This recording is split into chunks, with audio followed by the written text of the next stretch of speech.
정치권에서는 때 아닌 병풍 논란이 또 벌어졌습니다. 굉장히 시끌시끌한데요. 바로 이겁니다. 이재명 대통령이 지금 여러 지역들을 다니면서 현안에 대한 청취를 하는 그런 기자회견 형식의 간담회를 여러 차례 갖고 있는데 강원도 갔을 때 굉장히 큰 논란이 됐었습니다. 많은 언론 매체를 통해서 접하셨을 텐데 시청자 여러분께서도 강원도를 찾아서 지역 현안과 관련된 행사를 열었는데 다양한 현안들을 놓고 발언들이 오가면서도 정작 현직 도지사인 김진태 지사에게는 마이크를 잡을 기회조차 주지 않았던 겁니다. 어떤 상황인지 영상부터 직접 보시죠. 지사님도 좀 참으시죠. 우리 일단 도민들 얘기 이 듣는데 세 분 좋은 얘기라서요. 한 가지만. 나중에 하시죠. 나중에. 저 네. 대통령 제가 간단하게 좀 말씀 좀 드리겠습니다. 아니요. 여기는 대통령과 우리 도민들이 대화하는 자리고 김진태 지사님 말씀 좀 들으면 좋은데 오늘은 자리의 취지가 그런 게 아니어서 꼭 강원도 입장에서 하실 말씀이 있으면 대통령실로 따로 문서를 보내주시면 제가 한번 보겠습니다. 주말 내내 화제가 됐던 장면입니다. 김진태 지사가 이제 두 차례 발언 기회를 요청했죠. 저도 한 말씀. 그때마다 칼같이 차단하는 이재명 대통령의 모습을 확인했습니다. 자, 저런 경우 흔한가요, 김성태 대표님? 흔하지 않죠. 흔하지 않죠. 이제 대통령께서 이제 이렇게 한 지역에 특히 지방 순시 순방을 하면은 네. 당연히 그 지역 강력 단체장, 기초 단체장 기본으로 대통령을 영접해야 되는 것이고 네. 또 그 기회를 통해 가지고 그 관내에 자기 강력 단체 관내에 뭐 애로 고충이라든지 악물 주민 수건에 대해서 대통령에게 정중하게 건의하는 그런 쉽게 말하면 정치적 메시지도 갖는 자리예요. 네. 그렇기 때문에 대통령이 하면은 그 자당의 뭐 그런 강력 단체장, 기초 단체장뿐만 아니라 야당의 강력 단체장, 기초 단체장의 목소리도 대체적으로 존중해줘요.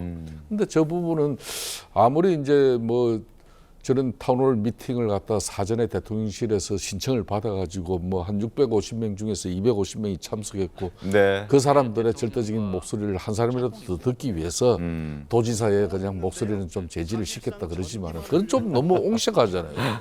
또 김진태 지사도 뭐 저기에서 꼭 마이크 들고자 했던 이유 자체가 대통령이 와줘서 감사하고 고맙다고 칭찬하려고 그랬다. 그 이야기는 왜 합니까 필요하게. 예? 그냥 자기가 패싱 당하고 그냥 강원도민들하고 타운홀 미팅하는데 강원도지사로서 이재명 대통령한테 패싱 당하면 당한 대로 강원도정 똑바로 펼쳐 나가면 되는 것이지 말이에요. 무슨 뭐 패싱 당했잖아요. 저거는 의도적으로. 네. 그러니까 이재명 대통령이 저런 그 뭐 좀 대통령에서 좀 품격에 맞지 않는 저런 판단 자체가 이미 부산에서도 박영준 지사도 그런 맞아요. 비슷한 분위기 나왔죠. 그러니까 이게 내년 6.3 지방선거 앞두고 벌써 이재명 대통령은 또 갈라치기 하고 있구나. 예? 뭐 이렇게 벌써부터 언론 기사가 그렇게 나가고 있고 또 국민들도 그렇게 관심 있게 이재명 대통령이 지방 순시 순방 자체를 갖다가 상당히 정치적으로 많은 의미를 부여하고 있지 않습니까? 알겠습니다. 자, 김진태 지사 얘기 한번 들어볼까요? 기자들한테 그런 또 질문을 많이 받았습니다. 그때 무슨 얘기 하려고 했냐 이런 얘기를 많이 받았는데요. 대통령께서 그렇게 와주신 데 대한 고맙다는 말씀을 하려고 했고요. 우리 지역의 그 실정 이걸 좀 말씀드리려고 한 겁니다.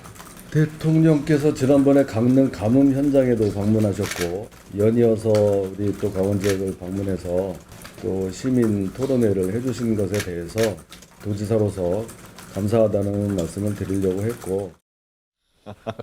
예, 김성태 대표 입장에서는 저런 얘기 할 거면 뭐 한다고 저런 얘기 하려고 손 들었냐 이런 지적들도 이제 나온 건데 그런데 김진태 강원지사의 질문을 하겠다는 그 목소리는 철저히 외면했지만 지금 일각에서는 내년 6월에 우상호 대통령실 정무수석이 강원도 지사로 출마할 가능성이 제기가 되고 있습니다. 그래서 차기 강원도지사의 가장 유력한 후보로 우상호 정무수석이 거론되고 있는데 근데 저 자리에서 성치훈 부위원장님 우상호란 이름은 또 엄청 많이 등장했더라고요.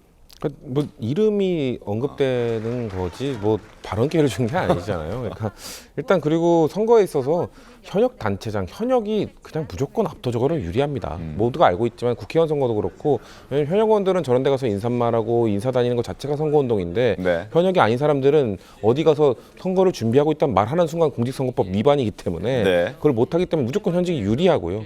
그리고 저는 행사에서 저는 보통 저 위에서 마이크 잡는 역할보다는 뒤에서 보는 역할을 많이 했기 때문에 네. 그 입장에서 좀 말씀을 드리면 마이크를 잡은 분들은 한 말씀 한다고 하고 5분, 10분 하거든요.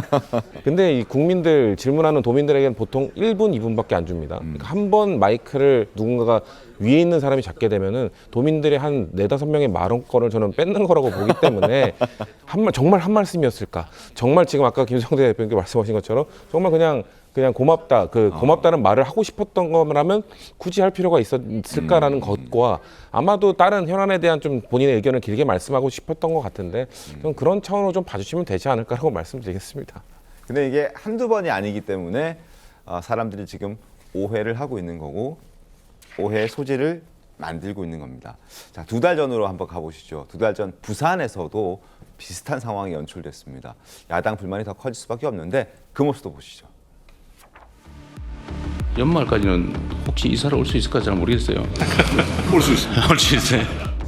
우리 박형준 시장이 모셨는데 조금 이따 박형준 시장한테 직접 말씀을 듣고 싶습니다. 약속하겠다 그 약속의 말씀을 듣고 싶고요. 박형준 시장님 언제 시간 되시면 뭐 당연히 하시겠지만 꼭 나중에 따로 한번 시간을 한번 내서 한번 얘기해 주시고요. 집단 면담을 한번 좀 하셔가지고 좀 구체적으로 지원 방안을 같이 의논해 주시기 바랍니다. 마이크를 잡으려다가 얘기를 시키는 줄 알고 잡으려고 했는데 그건 나중에 따로 하시고요 라고 얘기를 하면서 발언권을 이제 주지 않았습니다. 그러니까요. 네. 사실 저 상황 같은 경우에 어쩌면 김진태 지사랑 또 상황이 달라요. 네. 그래서 분명히 지금 참석자가 박형준 시장한테 뭐 말하고 싶다고 들어보고 얘기를 싶다. 했잖아요. 그러면 당연히 박형준 시장이 얘기를 해야 되는 게 맞는 상황인데 네. 그거를 또 일부러 이건 나중에 따로 얘기해라. 굳이 그럴 필요가 있었는가. 사실 대통령의 지위에 있으면서 좀 더 네. 여유를 갖고 대처를 할 수 있는 그런 상황이었는데 뭔가 좀 너무나 목적을 갖고 뭔가 너무나 좀 급하게 한다. 그런 느낌이 좀 묻어났습니다. 그러니까요.